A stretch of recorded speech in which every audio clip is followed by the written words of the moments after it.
Welcome, everyone, to episode 131 of Rangers Ed, presented by Lucarelli Law. If you're in Florida and need a lawyer, call Lucarelli Law. Tell them the boys at Rangers Ed sent you. This is your host, Cousin Ed. I'm here with my co-host, Little Ed, and Coach Ed. What's up, Little Ed? What's up, everyone? You're watching. You saw a little bit different of an intro graphic.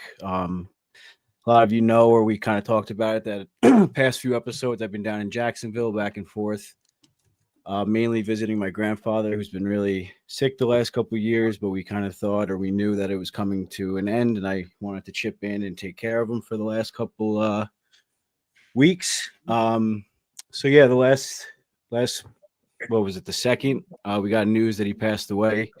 He held on for as long as he could.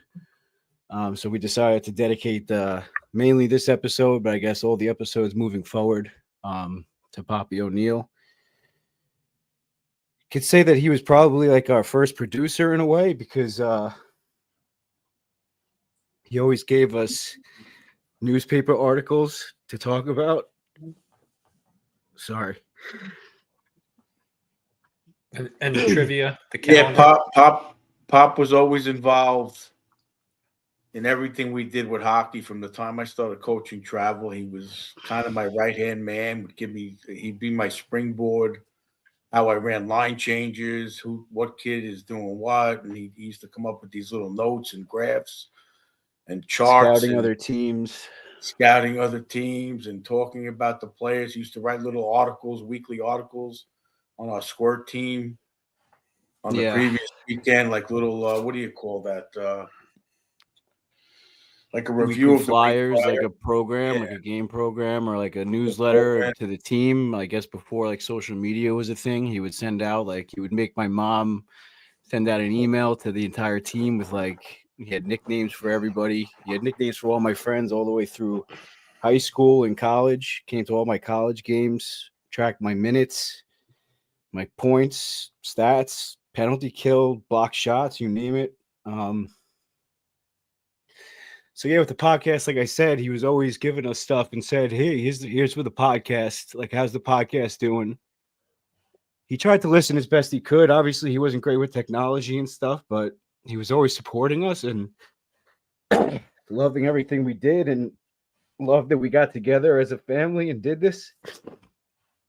And all the way up to the end, he kept asking how the show was, and it was just amazing. And I wore this shirt for him. He gave it to me a long time ago.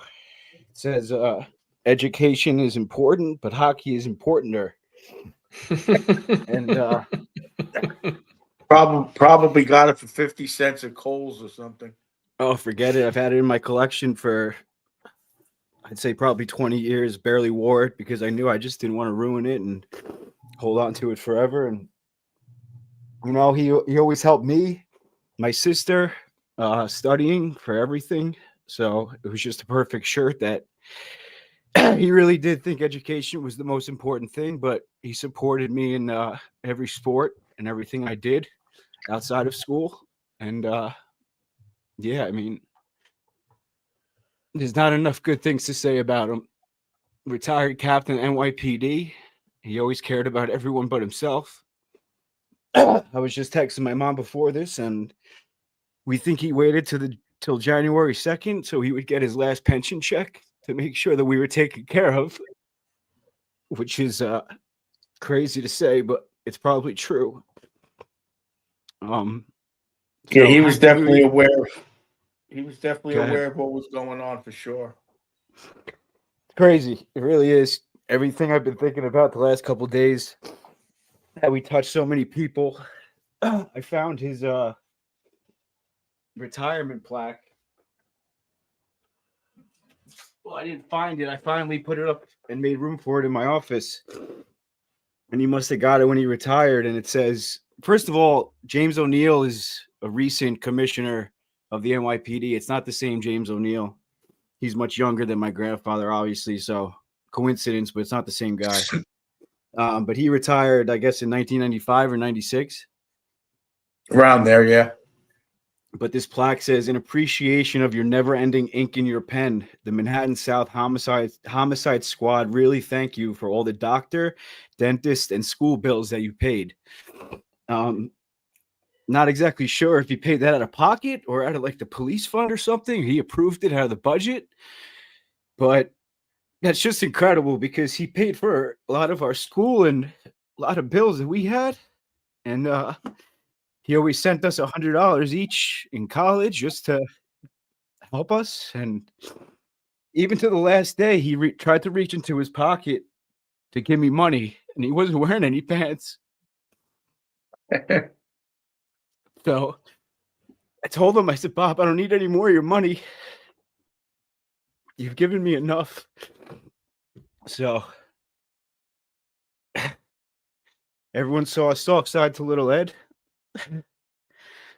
But I wanted to say some things about him and put it out there to whoever wants to listen, because he meant that much to us. And he's the main reason why we're doing this and why we did this in the first place. So thank you, everyone, for listening to that. And rest in peace, Pop.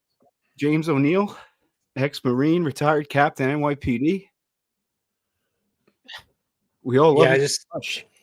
I remember when we were younger, I used to come over your house. I'd ride my bike over and we'd play wiffle ball or whatever, and Pop would stop by and bring you like 2 baseball McFarlanes or something to add to your collection on that top shelf you had in the bedroom there.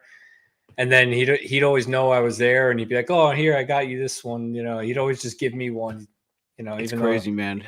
I wasn't his grandson. You know, yeah, all the stuff you see behind us or behind me, a lot of it is because he got me hooked early. I mean, I probably would have been a collector no matter what because it's in our blood, but he made it possible because he had all this money he didn't like spending it on himself, and he just wanted to spend it on everybody else. Yeah. No, he's just a very thoughtful man. You know, to do that, I was a teenager, you know, to have the wherewithal to be like, oh, let me bring him a figure too, you know, and he didn't have to do that. And I always liked him. He was always nice to me. So I hope he rests in peace. And obviously breaks my heart to see you like this, bud. But it's okay. I actually haven't cried like that, so I think I needed it. And it's good. A quick little funny story. Quick little funny story to make it a little lighthearted. I used to drive down with him to see after the Arrows, we used to go down to college and see almost every home game. So I used to stop and we'd get a sandwich. At least 4.5-hour drive, 4-hour drive to everyone listening. Me and him would go every Saturday, almost every Saturday, even to Virginia. We stop at the Italian deli, get a nice sandwich, either there or Spumoni, and he would sit there with it on his lap. And I go, Pop, you got to wait. Only eat half now. And when we hit Jersey, eat the other half. He'd literally sit with the sandwich half eaten on his lap, waiting till we hit the Goethals Bridge or the Outer Bridge. And it said New Delaware. And he would look at me and he'd go, can I eat the rest now? Yeah, my one trip, I guess to follow up that story, my first trip down to Florida for Thanksgiving, which we knew would be his last one, and it was my 35th birthday, so I wanted to spend the day with him, or try to at least. So I brought him a full spumoni pie and a full chicken parm and an eggplant parm hero in my luggage down to Florida. So he wasn't really eating anything, but as soon as I told him I had that, he couldn't help but to give it a try at least. And he kept down a few bites, and that meant the world to me as well. And I'm sure it meant the world to him. So yeah. Thank you, all of our fans in the chat. I mean, you guys are saying amazing things. Yeah, the only thing I could say is, yeah, if you know anyone or feel the need to call anybody and tell them you love them and you miss them, or book a trip to go see them, whatever you got to do.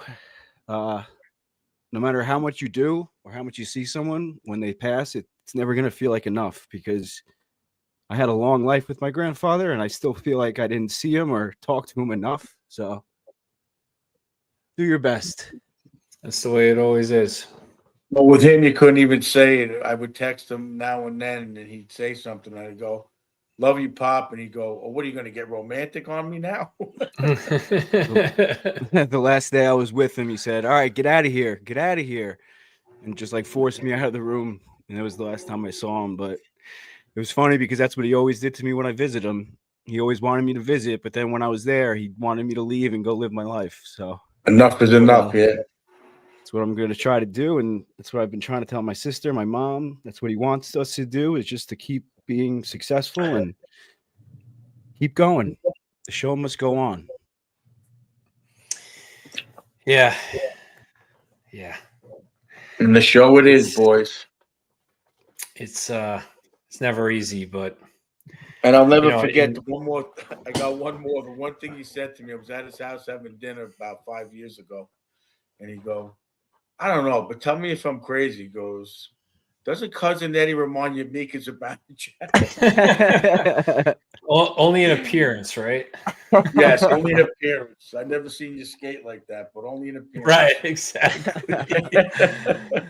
Man. He always used to cut out pictures of Mika and then like holding it next to your picture on his iPad. And oh my God, forget it. Him and his newspaper clippings. I still have all of them. I never threw anything out. So yeah, there's a bunch downstairs. Even in college, he would send me updates from the Rangers Newsday clippings just in case I couldn't get them or I didn't know what was going on. But obviously, we had somewhat of social media and the internet back then, so I did. Right. But he was always making sure, it's just we can go on and on. So like I said, thank you, fans. I mean, maybe we'll do a whole episode on Papi O'Neill stories. We can go on and on and on and on and on. Yeah, and this episode is dedicated to him, and like you said, all of our episodes are. He was a big motivator for us early on in the show. I remember, when we started with, I think we were using some free program to edit the audio. We didn't even have microphones. It was just like a mess. And he was like, he sent you a trivia calendar for us so we could do a trivia segment. And we used that for about 2 seasons at least. He got me. Yeah, I think we had 2 of them. He got me like the new one the next year. Right. And then he got you the update. Yeah. Right. Exactly. So this is dedicated to him. And all right, let's talk some Rangers hockey. Oh, and he wouldn't let us curse early on. He told us that was the criticism. You're not allowed to curse. You have family and kids listening. So that's why was good advice. We try to keep it to a minimum. That was good advice, though. Yeah, that was good advice. This year it's hard. So all right, we got a lot to cover. Let's get right into the jersey profiles, sponsored by Oscar's Pro Stitch Hockey, episode 131, number 31. We went with Dan Blackburn, kind of some of you might remember Dan Blackburn. He played only 2 seasons in the NHL, both with the Rangers. He was drafted in the 2001 draft, first round, 10th overall pick. He made the NHL at age 18. He played his age 18 and 19 seasons, won 20 games, did get a shutout in there. But after those 2 seasons, he had a nerve injury to his arm and just never could recover. He had some exploration surgery to repair the nerve, didn't recover enough to continue his playing career, tried to latch on in the ECHL a couple years later, but just couldn't play and ended up retiring. Really sad story, but just another example of the Rangers drafting high in the draft and something happening. But Dan Blackburn, to blast from the past. I mean, I remember he was supposed to be the heir apparent to Mike Richter when they got him, back then Mike Dunham years, I think. Back then, it was rare that you were in the league at 18, 19 years old. As a goalie, especially. Now these kids are coming in, more often at 18, 19, right out of the draft, the high draft picks. Yeah, and I like blockers.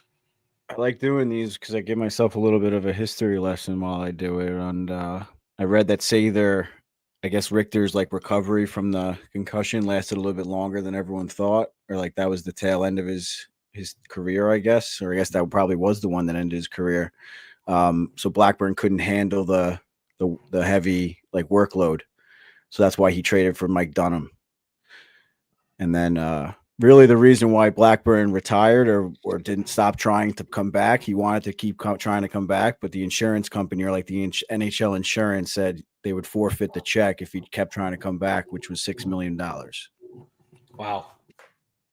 So that's the reason why he decided to just pack it in, because he didn't take the check. Yeah, I mean that's a tough decision, but can't really blame the kid. Well, I It's don't a lot think of his money. career was going to go too much further with playing with two blockers in the NHL. Right. Yeah, I would say So that was probably a not. smart decision. I think he finished his career in the ECHL, so I mean, he probably could have hung on for a few more years or something down there. But Did he play a game? I think he signed but didn't play in the ECHL. oh, I saw his stats, but I didn't really look closely. I just saw like the stat line maybe or he whatever, played. you know. Yeah, but Little Ed playing the long game on the trivia when we bring that segment back. He's using the Jersey profile to read as much as he can about studying. So now he'll know. I'm using Pop's study tactics. Coming for you, cousin Ed. He used to go. This kid's got a mind like a trap. Steel trap. Who Steel you? trap. Yeah. Yeah. Whenever I would study, I had like a weird photographic memory. Like I would just be able to like picture his index card like with his handwriting, and that's how I wouldn't know the answer. I would just know what that looked like. Right. You know, like yeah. That's funny. That's funny. All right. So prior to the last episode, well, not really the last episode, but the last episode number that we did, the Rangers were 15, 14, and 1. Since then, they're 3-6-0. They sit at 18, 20, and 1, 37 points, 7th in the Metro, 26th in the NHL. Not doing too hot here. Things turning around the last two games. They went 2-1-0 after losing both games in Florida. They beat Boston at home, finally winning a game at MSG 2-1. Jonathan Quick steps in for Shesterkin after he goes on IR and plays phenomenal. Then a tough loss against Washington 7-4, but some good signs in that game that carried over into the Blackhawks game, a 6-2 win. So 2-0 on this little run here if you want to look at the positives. But yeah, I mean, Coach, I want to start us off with the coach's corner. So let's get the graphics up and do all that so we can get right into it. Hey everybody, Coach Ed here. I'm over here in the shop at Bella Italia Marble Granite Quartz, picking up my order for a nice little bathroom I'm doing. I've been a contractor almost as long as I'm a hockey coach. So listen to me when I tell you, when you want the quality work and craftsmanship, I'm going to see the boys over at Bella. They serve all 5 boroughs, Westchester, Long Island, all the way out to Montauk. Whether you're a Ranger fan, Islander fan, Devils fan, they're going to take care of you no matter what. Make sure you give them a call, 516-561-1018.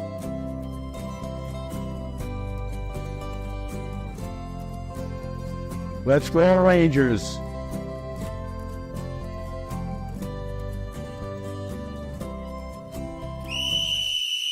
All right, boys, bring it in.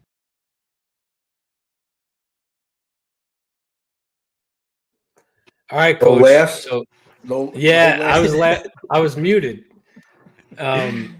So let's jump right into it. Okay, team unity, right? So the importance of camaraderie and team unity in the locker room, and we always talk about intangibles on this show. So tell us what's going on, because we're seeing a lot of talk about the Rangers locker room being fractured, the core versus the young guys and the coaching staff and management. So what have you been seeing in these last games that give you some signs on team unity might be an issue? Well, I guess I'm gonna start with just Crichton's statement that it's a new year, let's start fresh. I mean, even in the Panthers game, I know you were at that game. You had to experience that. It looked like an early 2-0 lead by Florida was going to put them away. But I thought they fought hard that game. I thought that was signs of them making somewhat of a transition to a better effort.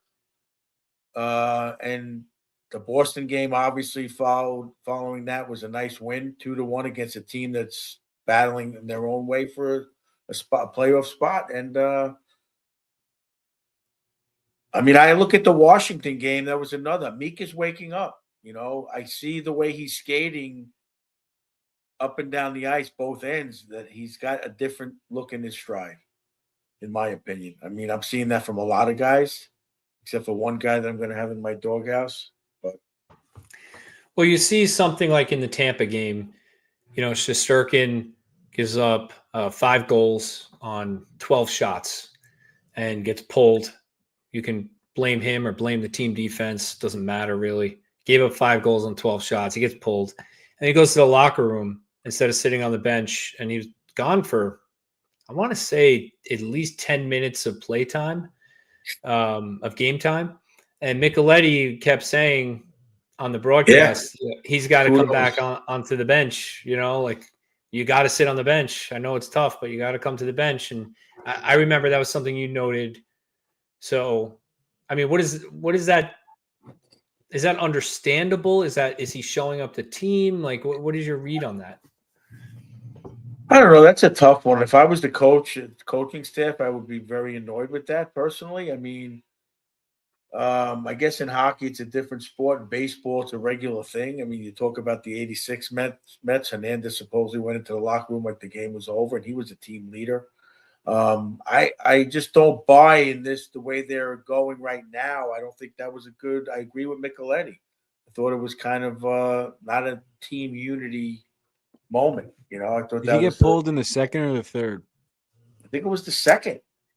It's only 12 shots, so yeah, it's about halfway through. It was towards the middle of the second. I mean, it's a sign.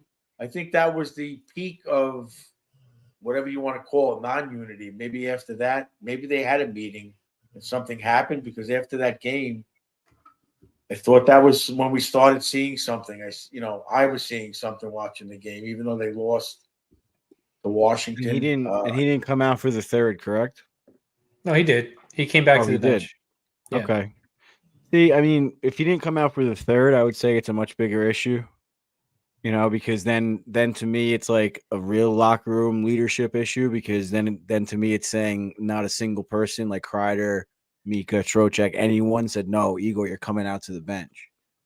Like something like that, So, but for him to not just like maybe just need some time to himself, goalies are very, very, fragile. Unique also, obviously. So, I mean, Coach, I disagree with when you say it would annoy you. I think you would let one of our goalies just have a few minutes in the locker room to himself if it was close enough to our bench. If he didn't come out for the third period, you'd be like, no, you're getting your ass out on the bench for the third period. But if someone like sat in the locker room for the last 5-10 minutes of the second period, I don't think you would be as annoyed. But probably, at the same time, these guys are professionals, and it's a completely different story. I mean, I would agree with you, because it definitely wasn't his fault. So I do have compassion for the goalies when the team's not backing them up. I mean, Messier, Ray Ferraro had a few comments, which I don't disagree with.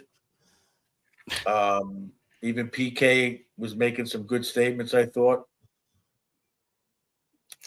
We could talk about those if you want to approach that. Yeah, I think I agree with Little Ed that Igor may have needed a minute, but I agree with Coach that, to me, right, I mean, it's no secret as fans of the team that the Rangers are kind of working out to dry a lot this season. I'm not saying in that game that's what happened. I'd have to go back goal by goal and see if that's the case. But you can't. It appears when he first did it, like he was frustrated with the team. It appears that way. Even if he's just angry at himself because he didn't make the saves or whatever, and he needed a few minutes, the appearance of him just leaving the bench like that is devastating, especially with all the turmoil around the team. So I'm glad he came back before the period ended to kind of quell that, and then we move on. I agree with you. If the Rangers are winning and they're in first or second place, and he does that, no one says a word. But because there's this whole monstrosity of a situation, it just magnifies it. Yeah, let's talk about the Ferraro and Messier comments. So Ferraro, who is known to be, I don't want to say a Ranger hater. Sorry, Ray, and hopefully one day you'd come on our podcast. But I don't want to say you're a Ranger hater. but he's critical of the Rangers a lot. That's the stigma against him. But I thought he was honest and fair in his assessment of the team, and he said the Rangers lack an alpha male. Coach, I'm just curious what your thoughts are on that. I mean, he talked about when he was a Ranger for the short period he was, how they had Messier, and that was the guy they looked to when things got tough. He was the alpha male in the room, and that's who the whole team looked to. The Rangers don't have, and look, Messier is the greatest leader in sports. I mean, he maybe in history of sports, right? So I'm not saying they need Messier, but you got to have somebody who you look to kind of rally the troops when things are tough. But I'm gonna compare it to this statement. I don't know if I've ever told this story on the podcast, but Lawrence Taylor, who was probably one of the meanest guys that ever played football when he was on the field, when they were in the huddle, Probably off the field too. Yeah, Harry Carson used to make them hold hands in the huddle, the defense, right? And one time Lawrence Taylor didn't do it, and he had to grab his hand. So a reporter asked him, what's going on with that? He goes, when Harry tells you we hold hands, we hold hands. So in other words, he has a look in his face that there's no question, right? The Rangers don't have a player like that. Messier has that look. You know what I mean? You're not gonna stand up to Messier in the locker room. And they're lacking that forward. They're lacking that guy. Cooley eventually could be that guy because he's a tough kid, but they don't have a forward that can go and play hockey hard and be a captain and a goal scorer and a playmaker and can fight and control a game, which I know that's old school, but that's a necessary. Like Trouba was like that. Trouba didn't put the puck in the net, but I'm sure if he was there and he stared you down in the locker room, he was a strong presence. So I got to give him credit for that, I feel. I mean, if it was me and he had a look in his eyes and he was pissed, that's a necessity to bring a team together. And Messier goes on to tell the story about Edmonton, where they could have went the other way when they traded Gretzky, but someone stood up in the locker room and said, look, that's management. We got to get on the ice. We got to play like we've been saying on the show for 4 or 5 weeks. They got to go out and play anyway. Yeah, you're pissed off they traded Goodrow, but come on. What are we doing here? This guy's just going through the motions. Play for each other. You only get so many seasons in the NHL. That's up to a captain to say, let's do it. Unfortunately, in this situation, Trouba was one of the guys they were looking to get rid of. So that might have taken away from him this year. I don't know. We're not in that locker room, so it's hard. It's speculation. And there's been a lot of talk about Vincent Trocheck. There's plenty of other guys that could be that person. Maybe Trocheck can be that person, but he's not going to stare a player down and say, get your ass at. It's not going to happen. No, he's not that guy. He's more of a friendly guy. He's the guy that like hosts. Who did he have live with him for a little while? Was it VC or Cooley? Somebody? Cooley. Yeah, so like he's that guy. He's not the guy that's going to stare you down, like you're saying, And look, I can imagine Messier when he came off the ice in between periods. Guys just probably saw the look on his face and were shivering going into the locker room. Yeah, but I mean, look, you can't expect that, right? So it's tough. I mean, and also I agree with. Sorry, I just remembered. I don't want to forget again. I agree that obviously the situation with salary cap and stuff, they got to get rid of Goudreau. Yes, the players have to get over it and whatnot. But like, I think this is another just example of the intangibles for Goudreau. I mean, yeah, he didn't score a lot or have a lot of points last season, but like he was the locker room or whatever. He was the locker room guy. He's the veteran, and he turned it on in the playoffs. Like should you put a value of whatever he was making, 4 or 5 million on that? Probably not, but it is valuable, and I think it is showing here where there's not another Barclay Goudreau with 2 Stanley Cup rings in that Rangers locker room right now saying, listen, I have these 2 rings on my finger. You guys have to get over it or you're never going to have one, or whatever the case may be, I mean, in fairness though, like you're making your point is valid, but in fairness, the issue isn't that they lost Goudreau's intangibles. The issue is that in waiving Goudreau, the team got angry and appears to stop trying. Like they have to get over that, right? But what I'm saying is it's just it's a bad situation where they got rid of the guy who would say you have to get over it. Right, that's true. You know what I mean? Like they need Well, that Trouba guy could have in the been that locker guy, room. but they tried to trade him too. But then they so- traded him too. So he was like, all right, who cares? Screw this. Like, Yeah. what am I Late- supposed to say? late- Like, get get lame over it. duck I'm captain. gone, guys. Like, Yeah. You know what I Tough. mean? Like, so that's why Trouba was in the bad situation. And like I said, you got to blame Kreider. You got to blame Mika, Fox, all the guys that wear Panarin, that wear letters that I've been questioning for years. And you guys chirp me and make fun of me, which is funny, but like, it's true. These guys aren't captains. To me, at least, like they're just not. Kreider's almost there. Well, I think, Who?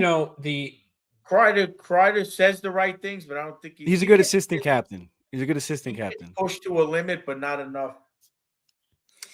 But you telling me you, Fox or Zibanejad or anybody, you think they're saying anything in the locker? Panarin, like he's not taking the team on his back. They were saying on NHL Network today, like they have so many guys that could take the team on their backs. Like obviously not on a McDavid level, but like McKinnon, like all these other like guys, every other elite player on every other team. When the team's going through a struggle, they carry the team on their back. Panarin has that ability. Zibanejad has that ability. They just don't have the will to do it. And that's not a good captain to me, or a good assistant captain. Yeah. Well, I mean, Panarin kind of did it last year. Or at least try. Yeah. I mean, he kind of did it last year. He had an MVP season. The Rangers won the President's Trophy. Everyone else was playing well. I'd like to see. Yeah, but he didn't have to carry the team through a slump. Right. That's true.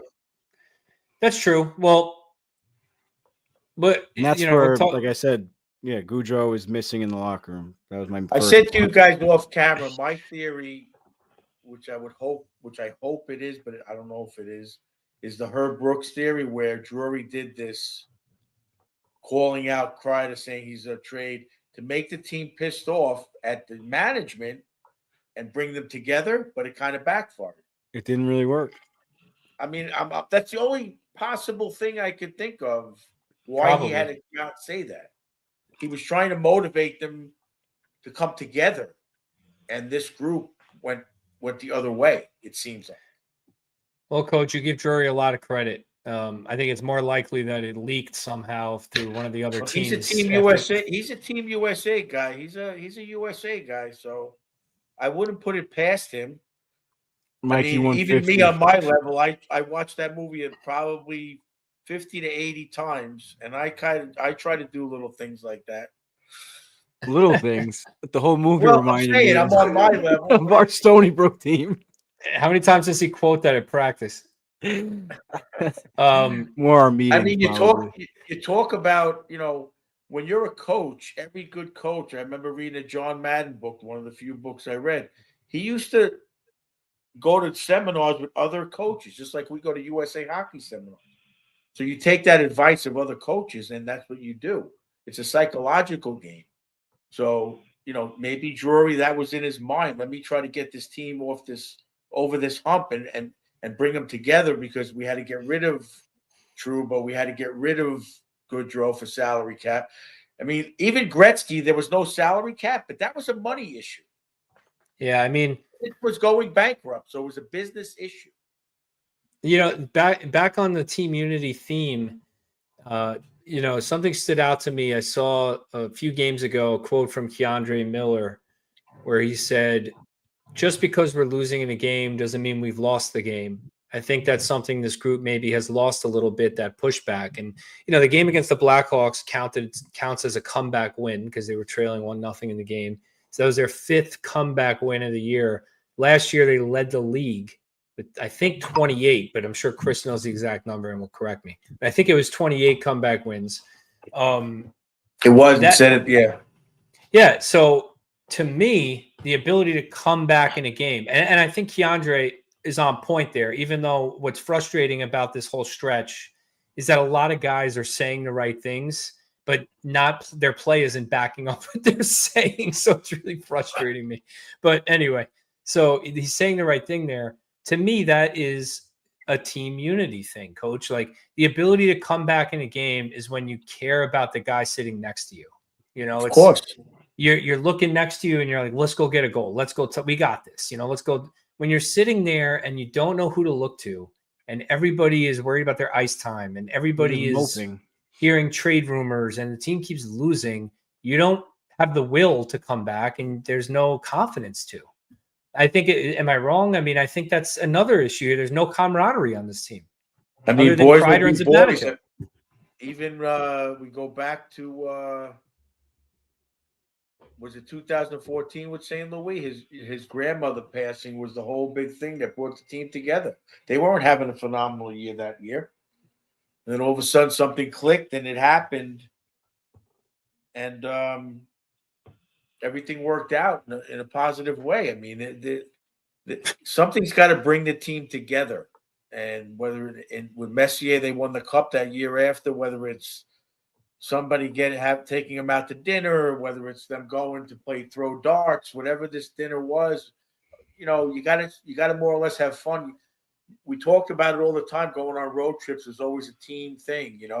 Teams tend to play better when they're away from their family and they're just concentrating on hockey.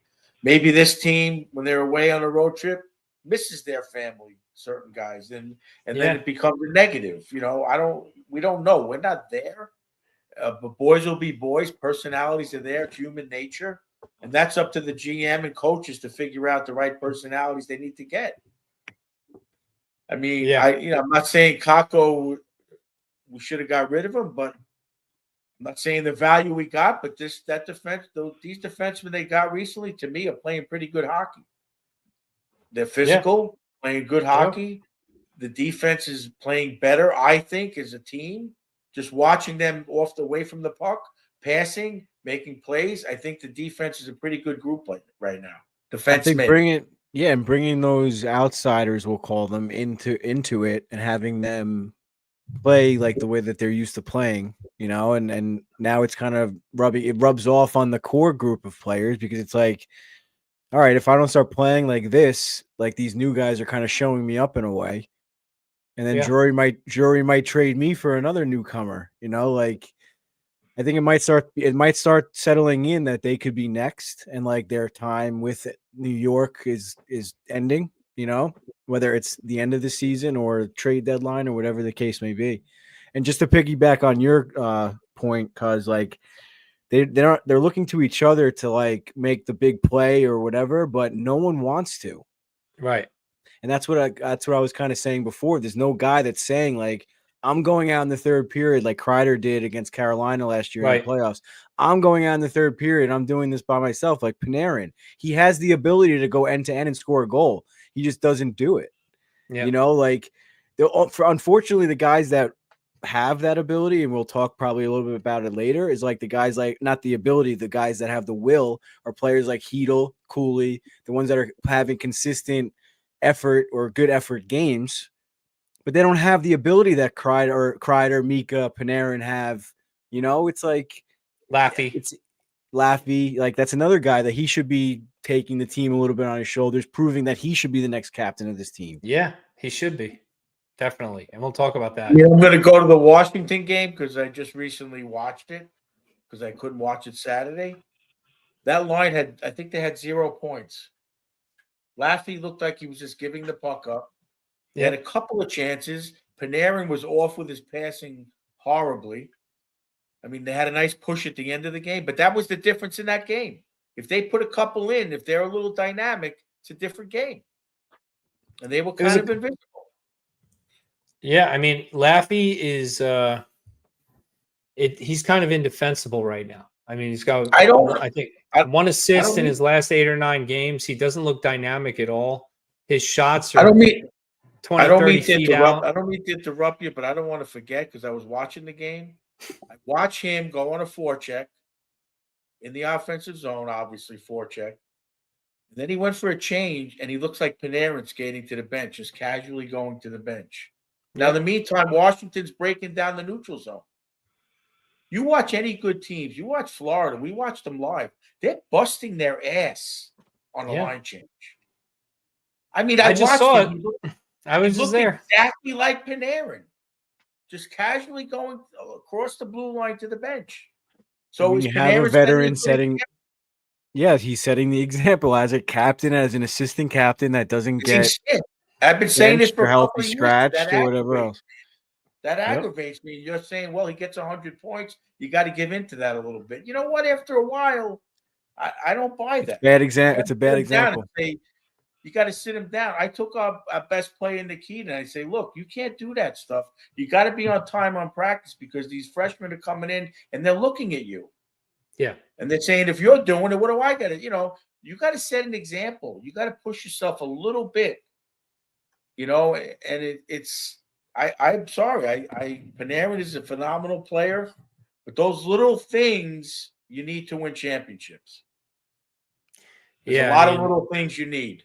You can talk about Panarin all you want, but I don't want to shift the blame from Laffy to Panarin. I mean, no, I don't. Like I feel like we're like Laffy's struggling, and then it's like, oh, Panarin is causing. No, Laffy is a 20. What is he? 23 now. He had a breakout year, breakout playoff, dynamic, going to the net, driving. He had a great start to the year.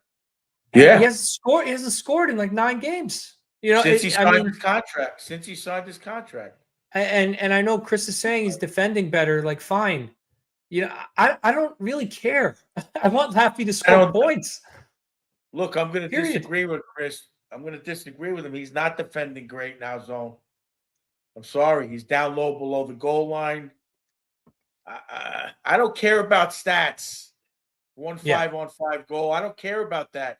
How many good grade A scoring chances is he on for? Right. Exactly. When one goal goes in, I get it.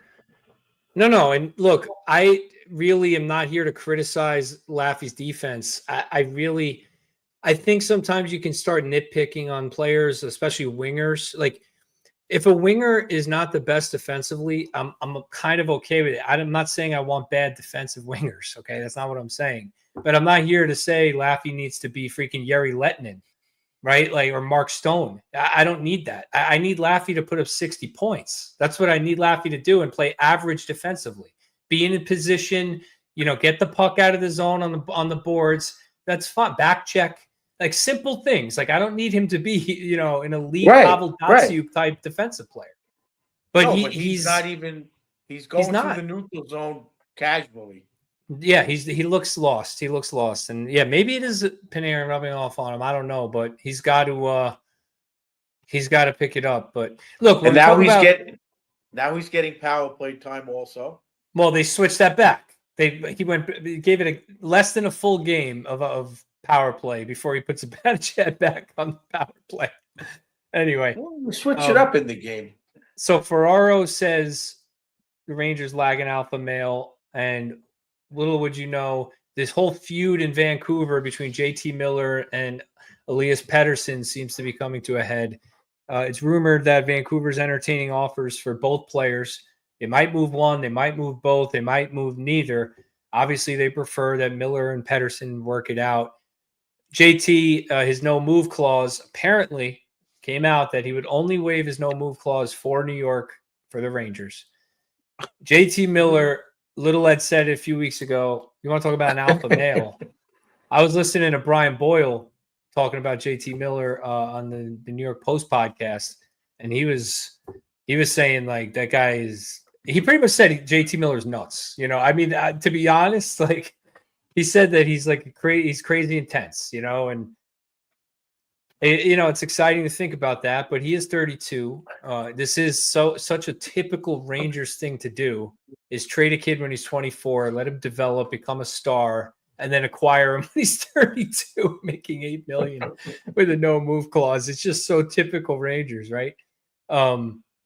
But I mean, I don't know. I mean, you got to assume any JT Miller type rumor would include Mika Zibanejad also waiving his no move, and it kind of being a swap of Zibanejad and JT. I don't really see any other way they can make that work without that happening. But let's assume the Rangers could get JT Miller, coach. Is that the kind of alpha male they need, or they need something bigger, better? I don't know if there's any guys out there other than Brady Tkachuk that I would say, you're not getting Matthew Tkachuk. I mean, don't see soft tamper, right? I don't see anybody out there. I mean, I can't see Rick Tocchet wanting Zibanejad because, in my opinion, he's the type of player that's going to side with JT Miller and say, let's get rid of Pedersen. Right. I agree.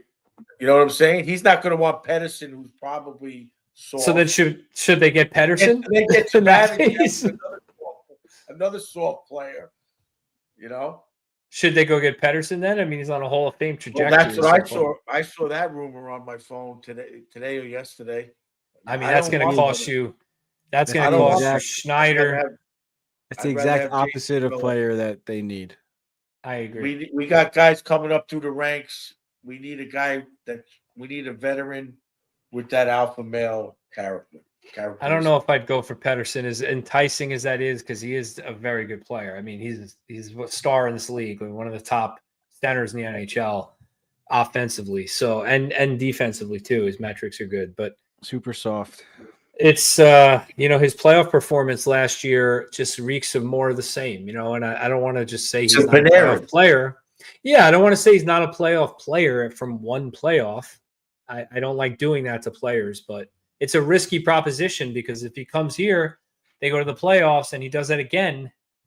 Now you're stuck with, now you got an $11.5 million center who can't play in the playoffs. What good is that, right? So it's risky. Then you have two. Or do you just do nothing and stand pat and just kind of let things develop organically? I don't think they need to rush out and go get a guy, but it was interesting. Miller would only wait for New York. Just like anything else, Miller's a 100-point guy. That's phenomenal. Drury's got to use it as 32, leverage. Drury's got to use it as leverage and make the right deal. Otherwise, it's like you said, you got to stay put and you got to find it within the room. I mean, I was saying to someone today though that I don't think that the Rangers' number one center is on the team right now, or in the system. Crazy, right? You know what I'm saying? I mean, they're not going to find it within. You get JT Miller. He's 32. If he plays till he's 36, that gives Perreault time to develop. I know he's not a center, but that gives Perreault time to develop. It whips Laffy into shape. It whips time to develop another year or so. Cooley will be older. There's a lot of things that could happen. I don't see why. Imagine Cooley playing. Imagine Cooley playing with JT Miller as like his mentor, or whatever you want to call it. Yeah, it's sad to say, but the other side of it, though, Coach, JT Miller is in the Vancouver locker room, wreaking havoc, pretty much, causing a dissension between Elias Pettersson and Quinn Hughes, and all these guys are tired of his antics in the locker room. The Rangers have one of the most fragile locker rooms in the league, and you want to inject JT Miller into it? That's not really a good idea, on the other side. Well, let me ask you a question. Unless they're going to start clearing out all these guys that can't. They have to then. They have to. You have to. That's what Messier did in '94. He got rid of. He said to Keenan, "We got to get rid of this guy, this guy, this guy." They're not it. So yes, that's maybe the GM's job and coach's job is to weed out those guys that aren't going to get you there. Yeah, Look I don't know. Florida, they got these guys. They're all playing the same way.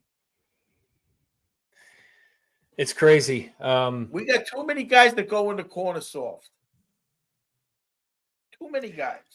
The last few games they've been playing well. I got It's like money. It's like Moneyball. Didn't we use Moneyball as an example recently too?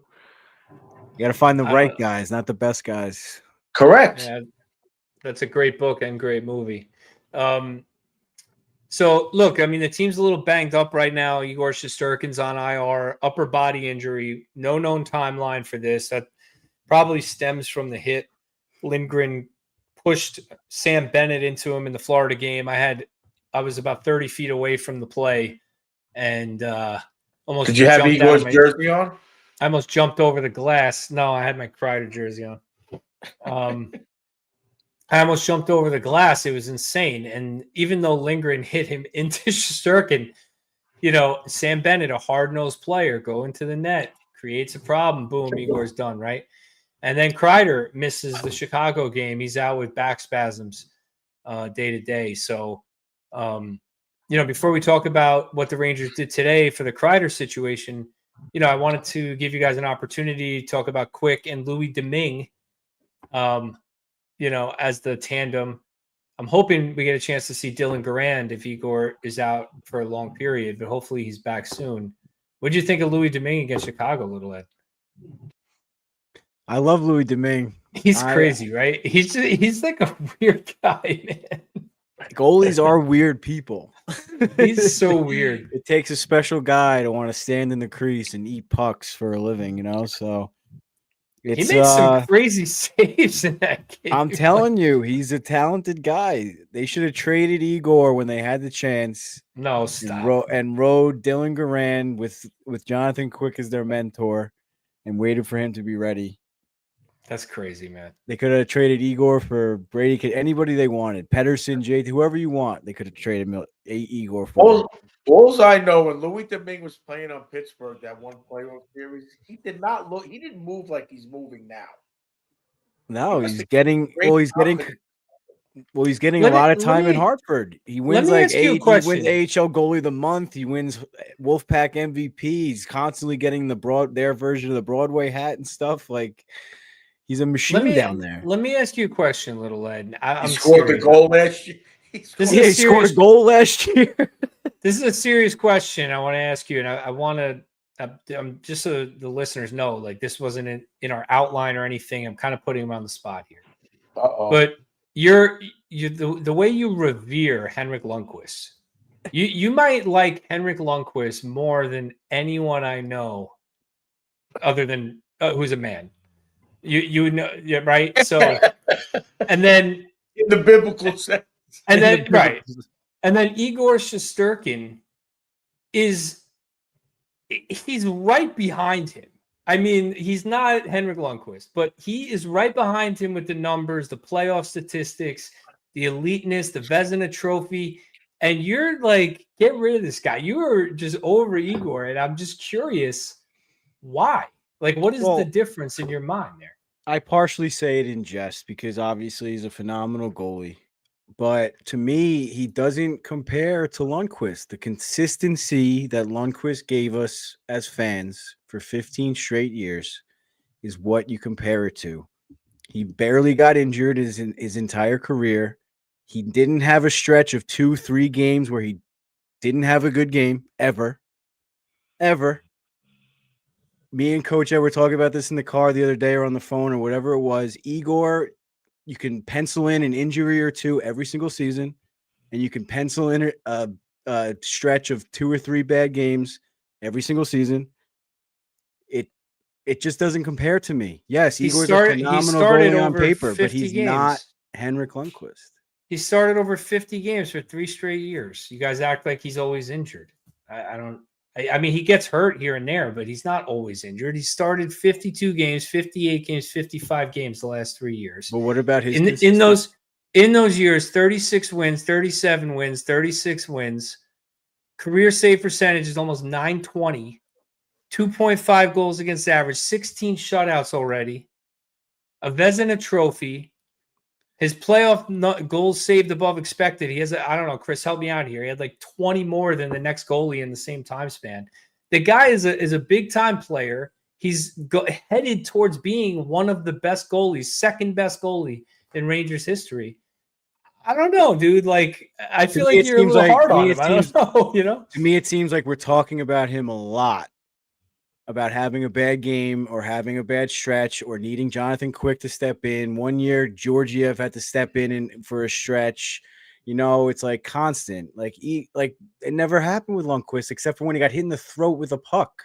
Yeah, Talbot stepped in that one time. It never happened where we had to say, you know what, Hank needs some time off. We need to rely on the backup for a little while. Yeah, you kind of proved me wrong with backed it up with the numbers there. But you think about it, maybe it's because we're doing the podcast now. We weren't doing the podcast during Hank's career. But we talk about Igor constantly, about how he's not, and it's not always positive things. Right. I don't know. That's just the car accident with Bushnevich. Where the hell were they going? Or remember that? Like, yeah, I don't know. And Lundqvist Lundqvist would have been the guy we were just talking about. And Mark Stahl talked about that too. He was the guy that you would get stared down by Lundqvist if you made a bad mistake on D. Yeah. Well, Are you that's telling true. me Keandre Miller would last 2 games with Lundqvist in net? Oh, forget it. Blowing coverages in the D zone, Lindgren, same thing. All these guys blowing coverages with Hank in net. No way. Yeah. So No, I mean, in that Hank sense, also brought that leadership that Igor that is definitely does different. not. Right. That is different. So Hank has that over Igor, the leadership. Buying people bottles of He wine could on the have. airplane. He all might as those well have stories you worn heard. the. Oh, stop with that! Come on. What? It's He used to have ridiculous. That's leadership. That's leadership. That's making fun. That's making Okay. that's I making the agree. environment fun. I agree with the leadership. I agree, but What? So Igor doesn't buy guys wine, so we should trade him. No, and first of all, he probably doesn't. Second of all, Hank used to do his wine lottery on the airplane to I know. like whoever blocked shots or whatever it was. So like that's a leadership thing. That's like camaraderie. That's all the things we were just talking about. Hank could have been a captain, and Igor is not there. Part of that is Right. a language barrier, right? I think. Hank was Swedish, but okay. Well, yeah, but he spoke fluent English. Igor can learn it just like Hank did. Go on. Well, he knows it when he, Right. he knows enough English. Same thing with Panarin. When he feels like talking, they know perfect English. Right. No, but it is different because Hank learned it very early in his career, and I think that made it easier for him. Made it easier for him to be a leader. It's harder when you're, not. But look, that is a knock on Igor compared to Hank. Hank was a leader. He might as well have been the captain of those teams. Period. End of story. And that's not Igor. But as far as the performance, it's very close. And I know it's hard for me to say that, but up to this point in their careers, it's very similar. So it's not. I don't really want to toss away Igor. Now, if they were rebuilding, if they were blowing up the team and saying, "Screw this, we got to just blow this team up," then I would have said to trade Igor. Why? What's the point of giving a guy $92 million when you're just going to rebuild? But if you're trying to win a Stanley Cup, I mean, Igor's the guy, right? I mean, I'm against goalie salaries being that high too, so I don't want to flop too much. But taking salary aside, I wouldn't. There's not a goalie in the league I would take over Igor Shesterkin. Not a single one. Period. For any playoff series right now, I would take Igor Shesterkin. I'd take him over Hellebuck, who bombs in the playoffs every year. I'd take him over any goalie, and I feel like the Rangers have the advantage. PJ said this to me also in our chat, and I said, as of now, I think you can't take that away from Bobrovsky or Vasilevsky just yet. I was just going to say that. It's close. In a game 7 of the Stanley Cup final or of like the ECF, you got to go with those two right now over Shesterkin. I think until they lose that that respect, which they haven't yet. But I see what you're saying. I'm not disagreeing with you, but there are those two guys to me stand out. Seeing what Bobrovsky did last year in the Game 7 of the Stanley Cup final completely changed my opinion on him. I always thought he was overrated, but he shut the Oilers down in that game. He's inconsistent. He's not a consistent goalie. That's the thing. Yeah, Bobrovsky's not. He's a Hall of Famer, but he's not. He hasn't been consistent in his career, so I'd be nervous, honestly, in a Game 7. Vasilevsky's an animal, so I could see that, but he's getting a little older as far as miles on his body. But anyway, let's get off this. So Igor, heal up, get back. Obviously, we want the Rangers to make a run here. Chris Kreider out with back spasms, presumably upper body injury day to day. We know he's got the back issues. Who knows how long he's going to be out? If he's going to get shut down, I have no idea. So the Rangers make a move. They claim Arthur Kaliyev from Los Angeles today. A prospect, a guy who fell out of favor in LA, kind of like Kakko did here, a second-round pick of the 2019 draft, 33rd overall. The guy is a goal scorer. He hasn't been in the NHL so far, but that's the book on him. He's just got a shoot-first mentality. He's a big guy, 6'2", 210, natural goal scorer. Johnny Last tweeted out, he spoke to an executive that is familiar with Kaliyev's game recently, and he said he's got a sneaky high ceiling. He was half a point a game player who had his minutes cut. It's a low-risk, high-ceiling pickup that could work out really well for MYR, a guy with a shot-first mentality, a natural goal scorer. So you got to wonder if this is tied into the Kreider day-to-day injury, because if not, I don't really know where these guys going in the lineup. I mean, you're not going to send Berard down the way he's playing, right? I don't know. So he's probably going to You got Riley. Wasn't You there got something Riley. with isn't there something with Berard in the cap or waivers or whatever that he has to go down after 10 games or something? Has he hit that? No. Berard? No. What do you mean? You're thinking of like Isn't- the junior rule or whatever. When a guy's in a junior eligible, not eligible for the AHL, they have to go back in 10 games. I don't know. Maybe. Whatever. I thought it was rookies or like entry level contract or something. I forget. Either way, you got me too you're riled thinking up. about Igor. Yeah, It's all right. you like took to do advantage of my early on emotions and got me riled up. But that. I Yeah, wanted you're to just play. hard on Igor, dude. You are. I mean, you I love should be. Hank, and you're like hard on Igor. I don't know why. It's like Igor wanna- has to win a cup, but Hank didn't. You know, like that's. I want to give you some props. Let's go, 'cause been waiting all night. It's game time.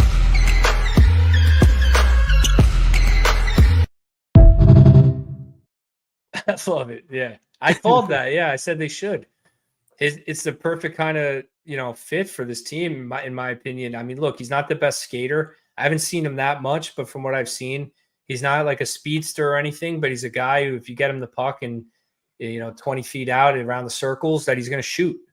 And the only guy on our team who does that is Filipino. He's the only guy who Zibanejad sometimes, when he feels like it. But that's it. We don't really have a lot of shooters. The Rangers don't have. Not we. Sorry, the Rangers don't have a lot of shooters. So I'm all for it. They kept saying they wanted to bring Vetrano or find a guy like that, right? So hopefully, maybe they did. Maybe they found someone that could play with Mika and Kreider when he comes back, or otherwise someone else is going to have to sit. You got Rempe coming back too. That's another decision. They keep talking high on him. Well, They just sent him back to Hartford. Rempe went to Hartford in a corresponding move with this pickup. So he has one game left on his suspension. He can play in Hartford, but when he's called back up, he has to sit the last game of his suspension. So it's kind of like delayed until he's called back up. Yeah.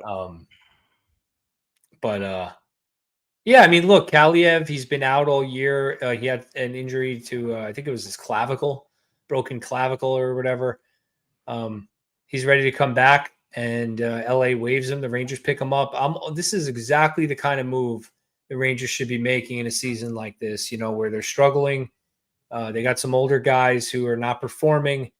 You got some injuries. You pick up a high ceiling player with very low risk and give him a chance in a spot when it opens and see what he can do. And, I don't know. Maybe he slides in there with Zibanejad and Smith with Kreider sitting for a week or two to heal his back.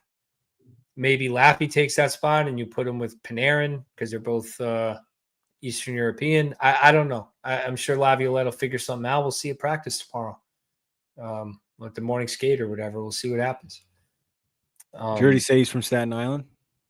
No, well, he's from Uzbekistan. Oh.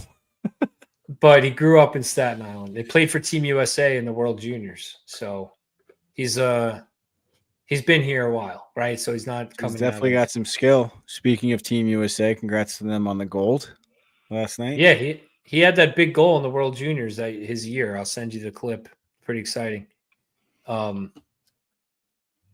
those kids impressed me. They I was telling Lindsay while we were watching the game, it's just like a completely different game of hockey. Like they're just flying around everywhere. It's insane. They're so talented, so skilled, so wouldn't fast. Wouldn't it be nice to just if they do miss the playoffs to just hit that lotto and get James Higgins, especially considering he grew up on Long Island, an Islanders fan. Yeah. Oh man. I have that to give kudos to Team USA back to back. Looks like Coach Ed's internet is failing a little bit. Yeah. It's going in. Yeah, we lost Coach. So try turning it off on your laptop and turning it back on. if you could hear us. Yeah, you can get some live technical assistance for Coach Ed here in the mid podcast. We already had him get a text and read it mid sentence earlier in the episode. Now his internet got out. So, all right. Last thing I want to touch on, because we're running a little long in the tooth here, is the Zach Jones quotes. You know, to me, this is definitely worth talking about, especially after Kako had his quotes and then got traded. You know, Jones talking about some ice time issues. It's pretty revealing interview. You know, he said he feels like he's rotting away. Has felt like he was one of the Rangers' better players during the stretch of games. He played 21 straight games. He said, "I'm not a 32-year-old guy collecting a paycheck. I'm a guy who wants to earn a paycheck. I need to play. No matter what you do, you just feel like you're stuck." He said, when asked if he thinks he's going to get a chance somewhere else, meaning not with the Rangers, he said, "I don't know. I mean, we have a really good team here. We have a really good staff. There's nothing bad about this organization. I just think maybe it's here, maybe it's somewhere else. I wish I had a crystal ball and could tell you that." He then clarified he hasn't asked for a trade and isn't asking for a trade by making these comments. Laviolette responds and says, "I would expect anyone out of the lineup to be frustrated and want to be in there and play." But pretty revealing from Zach Jones, who, you know, has kind of been the 7th D now for a couple of years since he's been waiver eligible, has gotten some run, but not really a full opportunity to show off his skill set, and has been a good soldier. You know, I feel like we've praised Jones in the past for putting his head down, putting the work in, never complaining, doing what he's got to do, working hard in practice. We've said it a bunch of times. So I was a little surprised by this. I mean, Little Ed, like, what is your take on this? What is your thought here? I don't really have an explanation for it. I mean, I love the way that he plays. I mean, my only or our only bad thing we've said about Jones is his size. And this year he's proved that he could play bigger than he is. So I kind of like gave up on saying that. He plays tough. He's not going to throw any booming hits, but he's not a one to shy away from any action in the corners. And I can't say the same thing about some other defensemen on the team. You know, so I don't know. It boggles my mind that a player like him is sitting in the box, and you got Miller blowing coverages in front of the net left and right, and you know it's like. Well, most fans would say not Miller, but Lindgren is the issue. Either way. So it's interesting you go right to Miller. I think 95% of this fan base would go for Lindgren to sit. Well, there was like the clip of like the amazing save that Quick made the other night, and you see Miller in front, just like with his stick up in the air, just like looking around, like he has no idea what's going on. His at least Lindgren is like, at least Lindgren has the awareness. He just doesn't have the ability. I feel like Miller in NHL 25, Miller should be like, you know, speed 92, you know, stick checking 96, you know, passing like in the 80s, reach, you know, all that, and then agility, and then when it comes to defensive awareness, 43. You know, it's like that is his problem. He just doesn't have defensive awareness. He does look like he's staring, like he's like looking around a lot, and the puck's in his feet. I wish I remember who said it, but someone said it on NHL on the radio one day that was it him on the Ovechkin goal that was like standing there, the puck, the face-off gets won, and he's just like watching. It's like Ovechkin it hit his skate and goes right to Ovechkin. The second best goal scorer in the history of the NHL currently is on the ice chasing the record, and you're not aware of the situation. First of all, anyway, Jones, talk about Jones. Sorry, we're going to go on Miller again. Can I do a little coach's corner on this? Another. Hold on, let me play the ad again. Only if you do the graphic. On those face-offs, Washington has no one on the wall. And Ferraro points it out that it's a right-handed play where he's on his backhand and it comes towards the net. So Ovechkin scores like that. On that same, Trocheck gets the backhand win to Keandre. The next face-off, Zibanejad's taking it. No Washington Capital on the wall. And he pulls it back. Why not just hit it to the defenseman on the wall on the forehand?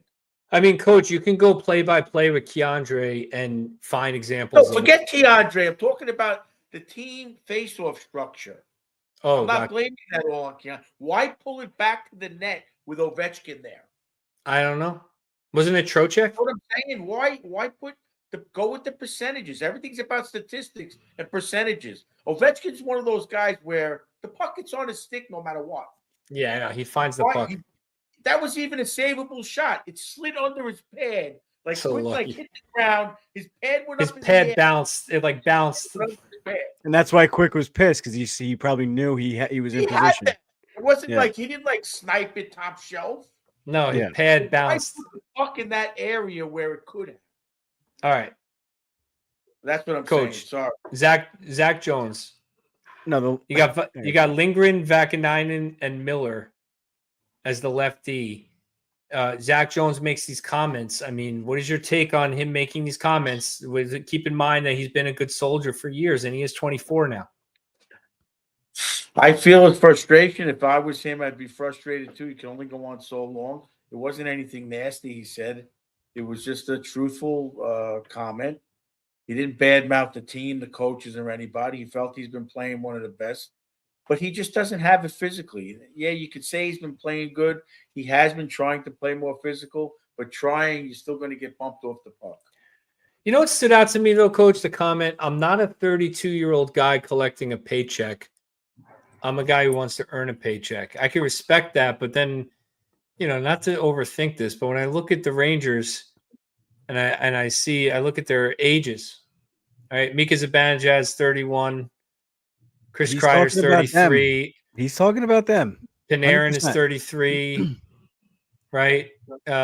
Riley Smith is 33, Trocheck's 31, VC's 31. The Is average he- age is 32. Is he kind of talking about those guys, or do you think he just 100%. was making a point like, I haven't established myself in the league yet? Like maybe he was just innocently doing that, or it Both. came out. It's like it came out. Like a Look, slip.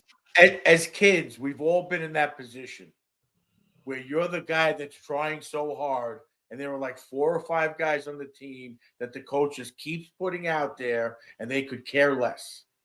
And you're the guy that's going to go dive through the net and put the puck in the net. So remember what that feeling was? It doesn't matter what level you're at. You still Yeah, it's have frustrating. that feeling. Well, you get No. that, you get that even in things other than sports, right? Like Right, of course. maybe in your workplace or something. Like I always Of course, talk about same- that. same Like maybe feeling. your boss favors some other person and you're like, why? So it makes sense. It makes sense to me, but to me, it signals that he's on his way out. Like that. I mean, like Drury when he traded Capo, I didn't like the return. I do like Borgen. I think he's good, but I didn't like the return at the time, a pending UFA 28-year-old D and 2 like mid-round picks for a guy who was a second overall pick. I know, Coach, I saw your comments on it when you guys did the episode, and you said, whatever, let's give it a chance, and he had to go, and what are you going to get? I get all those points. I wouldn't have made the deal, right? Just because of the value. But there is something to be said about Kako making those comments and needing to go.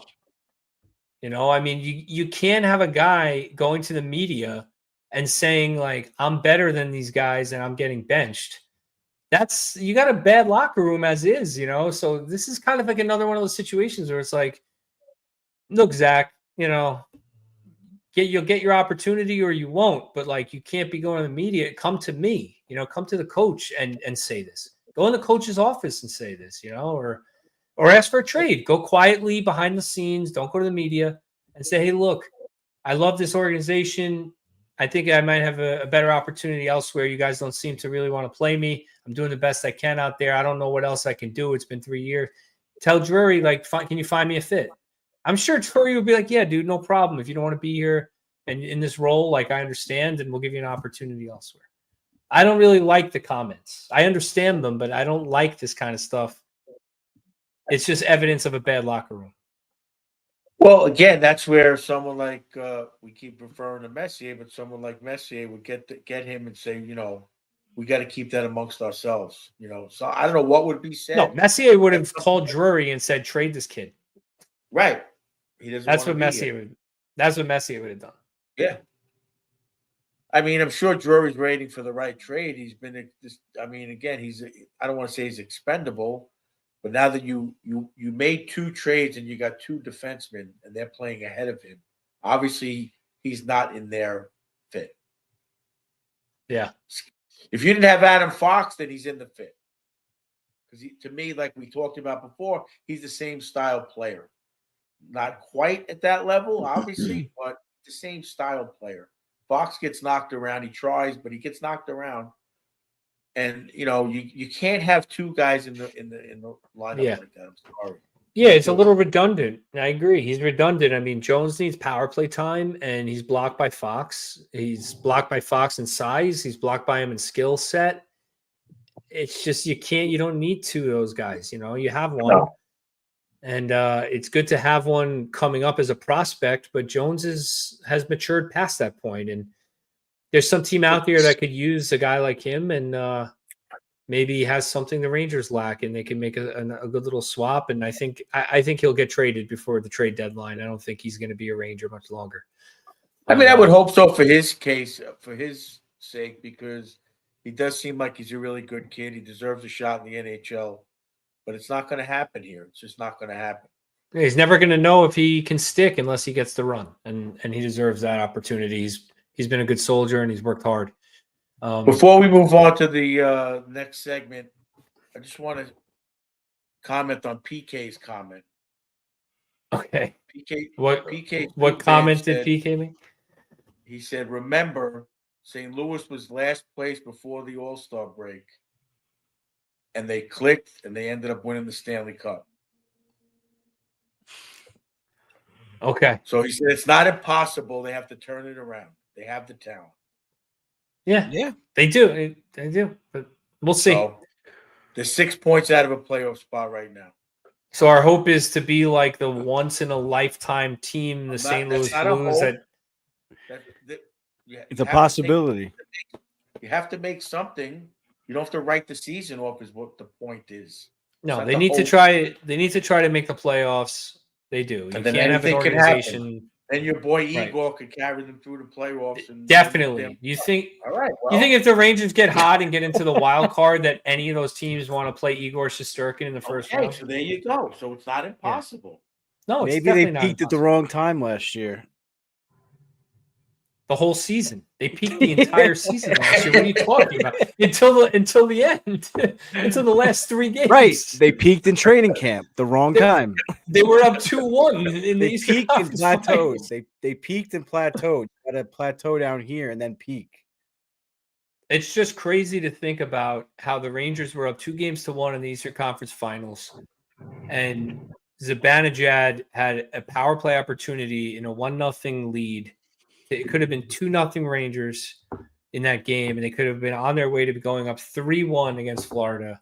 And since that miss, it's just been insane. But all right, there you go, Chris. Another one. Speaking of Zibanejad, our milestone moment, before I forget, sponsored by Old Country Tile. Mika Zibanejad hit 700 career points. He also had his 400th assist on the Riley Smith goal. The beautiful assist that was. He's been playing better. I will say, I feel like his energy level is better. And Coach, you said it earlier, or Little Ed, one of you, his play has picked up. And, when we criticize this guy, it's fair, but you got to be fair when he picks it up. And I feel like it's not easy to get over to be criticized the way he is and to find your way out of it, but he seems to be trying to, and I got to give him some credit for that. And congrats to him for reaching 700 points. In this picture, yeah, that's what he looks like when he's on the TV after they score and after things are happening. It's a different look. That's him looking at his daughter on the glass. Whatever it is, that's the same look. So maybe he's getting it back. I agree with you. We'll see. All right, let's go to our stars of the week.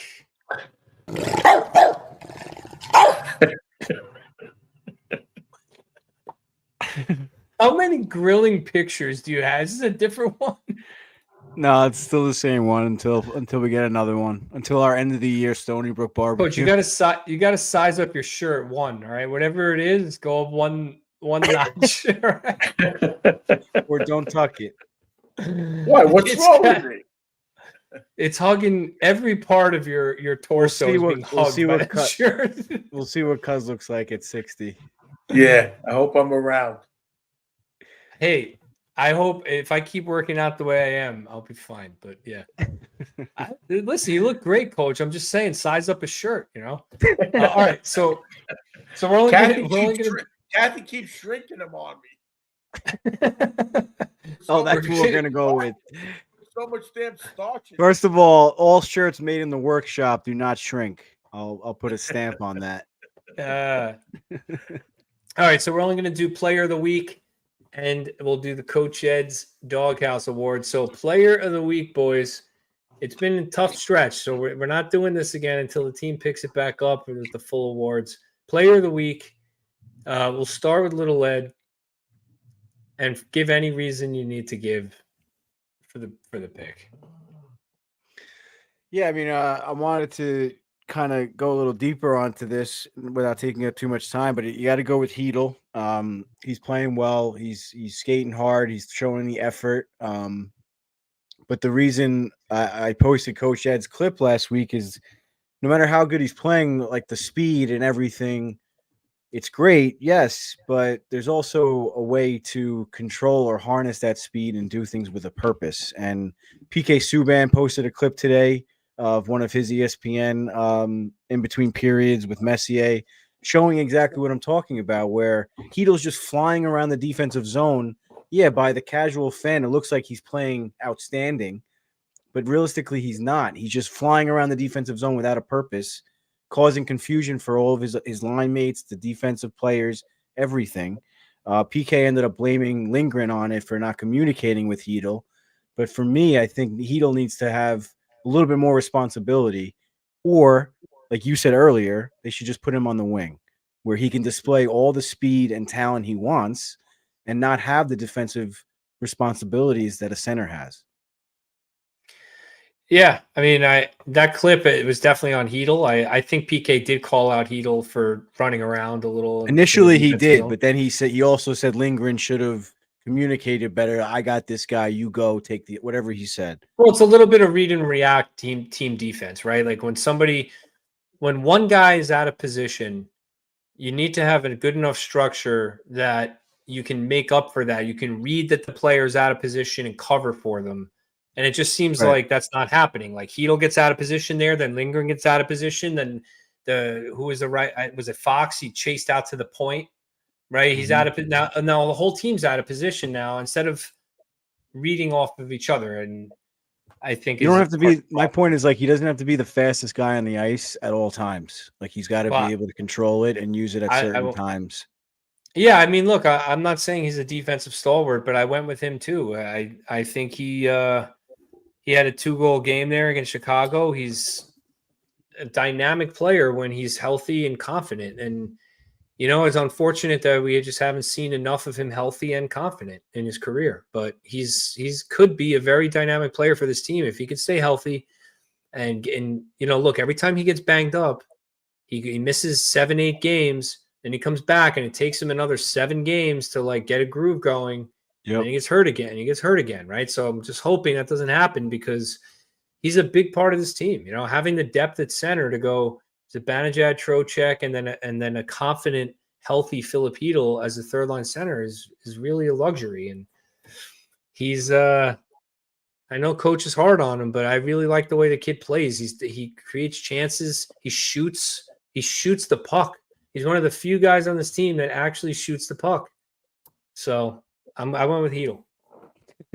Coach, who you got? I'm going to go with Heedle also because. Oh my God, I'm done. Good night, guys. Clip it. That breakaway goal, that one shot from the top of the circle, as far as the way the team's playing, I'm going to go with him because he has been shining a little bit. What about the greasy goal in front, Coach? Yeah, the one that went off that was a Bushnevich goal. That's a greasy goal, though. He went to the front of the net. Well, what's your opinion on that breakaway goal? I mean, I was going to type it in the chat, but I wanted to save it for the episode. That As breakaway far as goal what? to me, if that play doesn't work out and that defenseman intercepts that puck, Hedo looks foolish. Like I said again, as the center, he shouldn't be that's flying the zone. No, that's why he should be a wing. But I'm saying that, yeah, if it doesn't work out, that's fine. But And most I have to defend not defend myself, but call I myself understand out what you're because saying. If we you, said that about Hughes. Remember in the playoffs against the Rangers when he I got get that it. outstanding breakaway goal. If that play But doesn't work again, out, if he you looks watch- foolish. If you watched the game last night, Team USA, that stretch pass, that sauce, if that finished defenseman intercepts it, it's a 3-on-2 the other way, and the game could be over. You know, there's always an if. That's 3-on-3 hockey though. It's always Well- an if.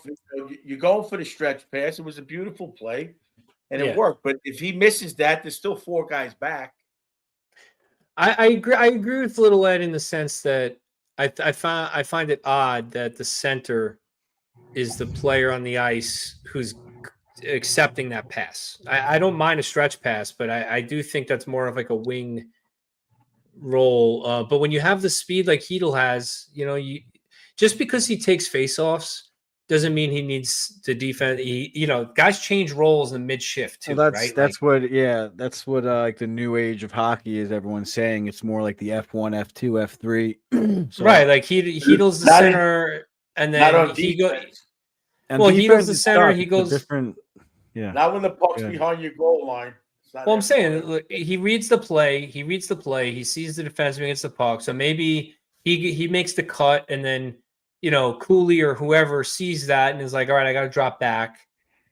So the guys like adjust mid shift, but yeah, we were critical of Hughes for that play. Early in his career, Hughes was cherry picking a lot, and he hasn't been, from what I've seen, he's played much better defensively. Jack Hughes. But, look, again, if the play connects, it's one of those, like, what are you going to do? Like, not celebrate that goal because he's a center and should have been, like, hanging back or something? Like, that was a beautiful goal, dude. Like, it's one of those things. Yeah, I mean, okay. The part I have a problem. The breakaway goals happen around the NHL constantly. Like I said in our chat today as a joke. Like Hedel scoring that breakaway goal is like being the sharpest crayon in the box right now. Like congratulations, he scored a nice breakaway goal. They should be doing that every game with the team that they have. Why are you upset about Hedel's breakaway goal? Like, I'm not upset. I just have to defend it from like a hockey standpoint. Like he shouldn't be flying the zone as a center. Like that drives me crazy as a defenseman. Like growing up as a defenseman, I count on the center to help out down low. He shouldn't be flying the zone. Like that's we'd have to see the play. We'd have to see. I don't know what else you want me to say. Yeah, you'd have to break it down better. Because Borgen made the pass, correct?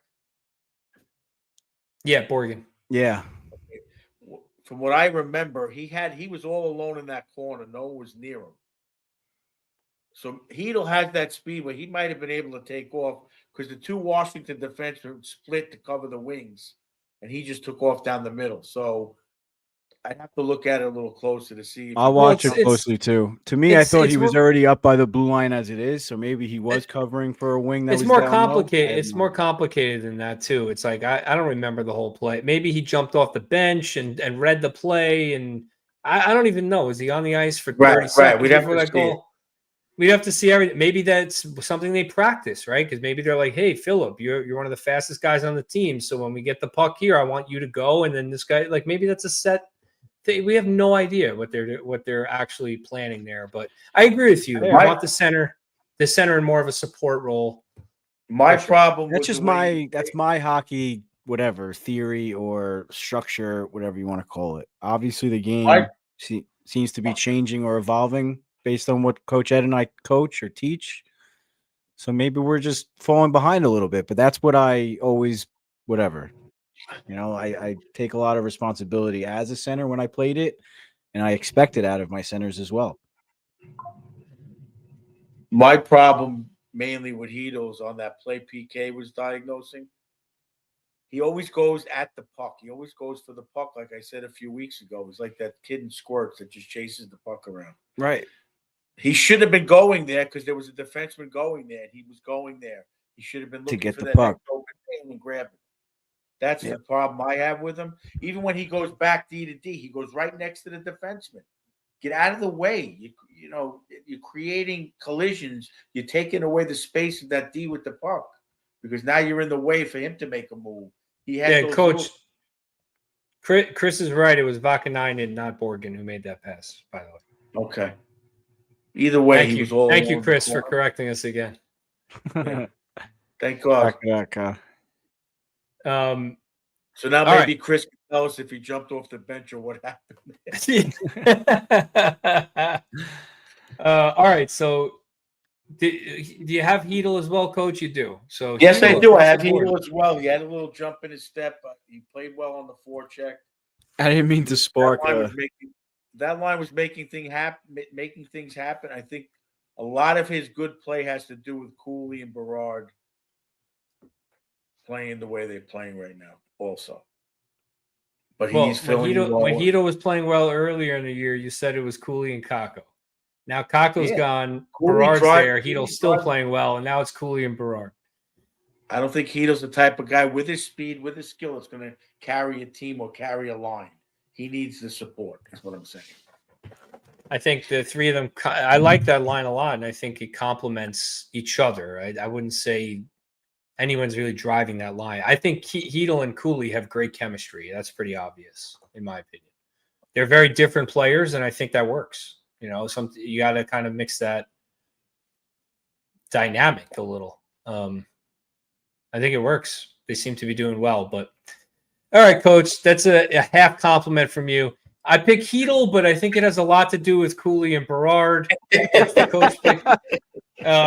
Little Ed, I pick Heedle, but he's out of position, and that could have been really bad. So, pretty funny.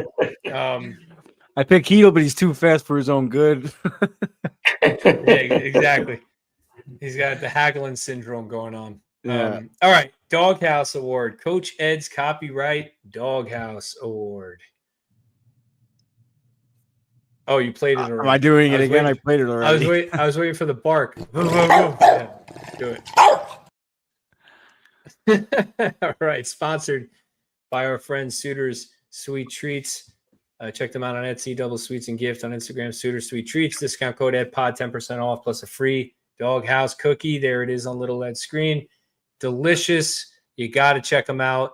They're awesome people, and they make great cookies. And they also do other stuff too. Like they sent me some stuff for Christmas. It was like these pecans. How do I say that, Coach? Oh yeah, the deer. Oh, I love that. It's like they call them reindeer treats, I think. They're like sugary pecans. They're delicious. Yeah. So place your order with them. They're awesome. All right, Coach. It's your award. It's your Doghouse. Last time we did this back in December on episode 130. Coach Ed had Panarin, Fox, Abanijad, Trocheck, and Kreider in the Doghouse.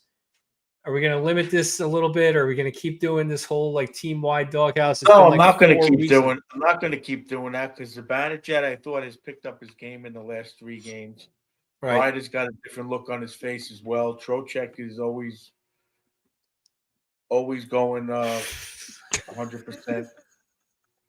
But I'm going to give it to Chris says, are the cookies the reason for needing to size up? partially, Chris. Oh, jeez. Sorry. But I'm going to I'm going to stick with bread. Yeah. I'm going to stick with bread because to me in these 3 games, he's had a couple of assists. And yes, Chris, this is one of the main reasons. My cowboy cookie from Suda Sweet Treats.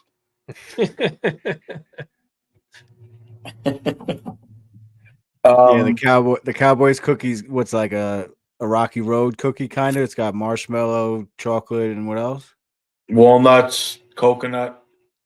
Damn, that sounds good. Yeah, so I feel like Panarin should be a difference maker in the games, especially Washington, where we had a chance.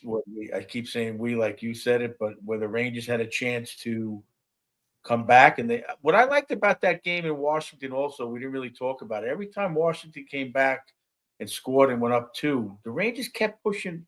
They put fire on that goal. They didn't let up. They didn't go in a shell. I thought agree. they played really well. But anyway, Panarin No moral victories when you're this far out, though, Coach. Well, it is a moral victory when you have to build the locker room a little bit. True. It's a better feeling than the other games. Fair. Panarin should be making a little bit more of a difference. Boston, he had nothing, no goals. Complete ghost in that game. Yeah. These games, we need him to put that 3-1 lead. Panarin with the Kako special against Boston, Coach. 0 goals, 0 assists, 0 points, +0, 0 PIM, 0 power play goals, 0 shots, 0 blocks, 0 hits, 0 giveaways, 0 takeaways. There you go. So that for those reasons, I have Panarin. I'm out. For those reasons, I'm out. I put Panarin too, but I also put Laffy. Panarin and Laffy for me. And it's not a bad choice. Yeah. Little Ed. I'll second that. Laffy's my boy, and he's really disappointing me this season. And Panarin, for all the reasons I said earlier, he has the abilities to be that difference maker, and he's just refusing to do so. Especially a game against Chicago. Like, there's no reason why he can't have like a 3-point night. I know. And then everyone would say he's feeding on the bottom feeders, right? He's taking advantage of the bottom. Well, whatever. Like, even if can't win. All right. I'm just saying, like, whatever. He'll snap out. Even at his worst, he should be still putting up the 3 points against Chicago. He's been really struggling since he signed that extension, and I wonder if there's a connection there mentally for him. But I think he'll snap out of it. I mean, he's a good kid. I was talking about Panarin against Chicago. I was talking about Laffy. Panarin should have like 7 points against Chicago. Whatever. Just for the record, I'm going to piggyback and put Laffy in also. All right. Let the record reflect that Coach Ed put Hedl as his player of the week and also agreed with me with like a 3-minute span. That's pretty impressive. All right. On the note of Panarin and Laffy in the doghouse, they are really good buy low candidates on your fantasy hockey team. So let's flip it over to Mikey P. Let's do a little fantasy hockey update and wrap this up, boys.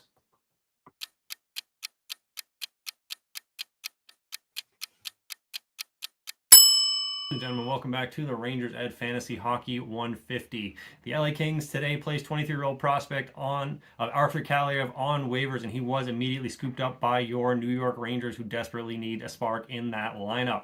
Curious, the Rangers chose to move on from Kako and then go ahead and pick up Kings prospect, who is struggling similarly in their system. But you never know. We'll see if he can get his feet under him in New York and find his stride. Kirill Kaprizov of the Minnesota Wild is still listed as day-to-day and has not yet resumed skating for the Minnesota Wild. But good news for them is Jake Middleton could be back in that lineup as early as tomorrow, Tuesday, against the St. Louis Blues. Thatcher Demko is out again for the Canucks, this time with back spasms and no timetable for his return. Keep in mind, back spasms did sideline Rasmus Dahlin of the Buffalo Sabres for several weeks last month. And if these spasms persist for Demko, fantasy owners should have a contingency plan in place for him. Lastly, minor news, Eric Holla of the New Jersey Devils will be out several weeks after spraining his ankle. Next up, we got some waiver wire options for this week. First off, Adam Lowry of the Winnipeg Jets, owned in a shockingly low 18% of leagues and listed at the center position. If face-off wins are a scoring category in your league, Lowry should be a solid option, and chances are he is available on your waiver wire. He's posted 10 goals and 12 assists through 41 games played, and he covers shots, hits, and face-off wins with the occasional power play point scattered in there. He's not exactly a point horse, but he does cover a lot of categories and is reliably consistent. Dmitry Voronkov of the Columbus Blue Jackets, owned in 33% of leagues and listed at the left wing position. He's posted 7 goals and 2 assists in the Blue Jackets' last 5 games, and with 3 of those 9 points coming on the power play. He is a bit of a streaky player, but when he gets rolling, he's a reliable goal scorer. He'll cover points, shots, hits, and if it is the right matchup, he will rack up penalty minutes. Next up, we got Jason Zucker of the Buffalo Sabres, owned in 35% of Yahoo leagues, and another one listed at the left wing position. Zucker's racked up 6 goals in his last 4 games, including a hat trick last Thursday against the Colorado Avalanche.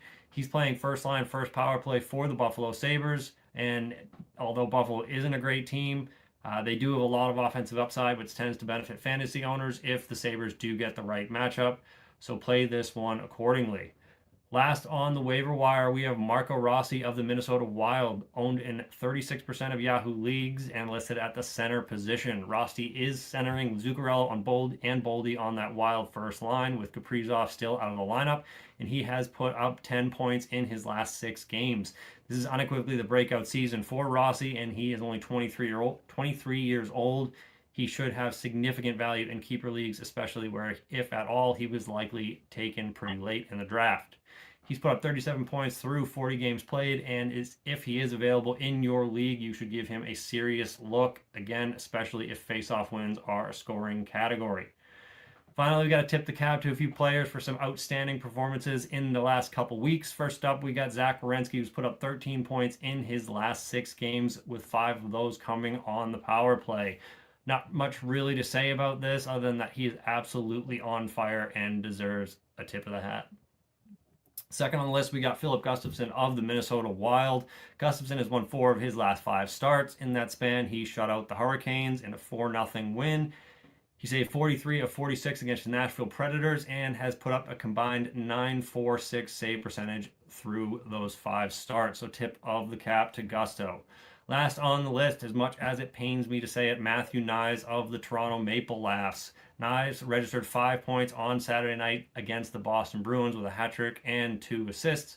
And if there's one thing you can count on from Matthew Knies, it's him killing the Bruins, and that 5-point performance gets a very reluctant tip of the cap for me.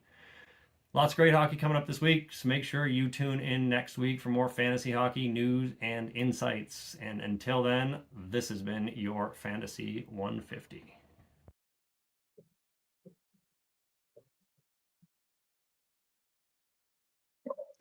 As always, thanks to Mikey P for the fantasy update. I know he's trailing me in fantasy this year, so he doesn't mention that. Also, I think he passed me in moves after his chirp that I had the most moves in the league. So I think he has more moves than I do now.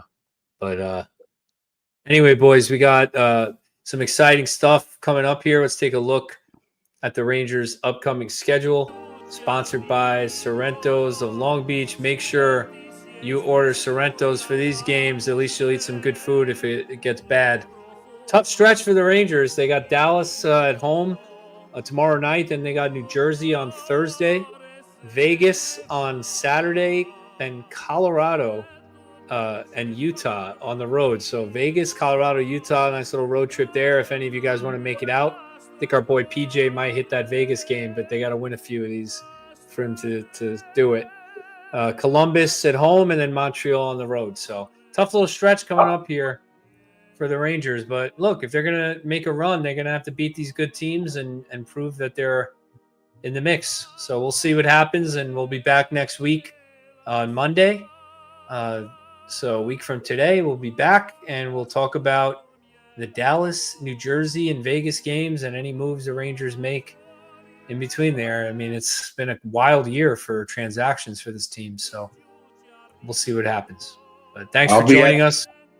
I'll be at the Wait, game I thought it might be a good idea for this segment. Real quick, rapid fire.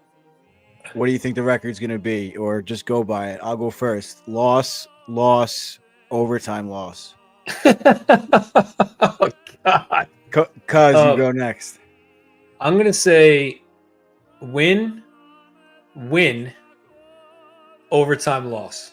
Wow. Okay. I'm They usually the got some- positive one, but not They this got week. some confidence. No, they got some confidence. I think they're going to win. I'm going to go win, loss, win. All right. All I right. think they beat New Jersey this time. New Jersey, the organization embarrassed them last game. Yeah, I just think Dallas Twice. is too good to lose to them twice. But we'll see. Yeah, that's true. But I just think the Devils, they're gonna come to play for that game. And Dallas is very well coached as well. So, but we'll see. Hopefully they can keep the good I vibes hope you guys going. are right. I hope you guys are right. 2 out of 3. Hopefully we're talking about something like 4 out of 6 or 5 out of 6 next episode. So, and the Devils are slumping too, as Chris points out. So, Overtime what, Chris? Overtime loss. Assuming. That doesn't say loss. I would say And Kako's win. going to lay out Jack Hughes tonight. Oh, I would love to see that, Chris. God. All right. All right. All right. Until boys. next week. Yep. Fans, love you guys. In memory One more of Pop, time. love you, Pop. Yeah, one I'll more time. always remember you. Shout out to Poppy O'Neill. Of course. Rest in peace. Gonna miss Pop criticizing my coaching. Love you guys. Love you guys. Bye.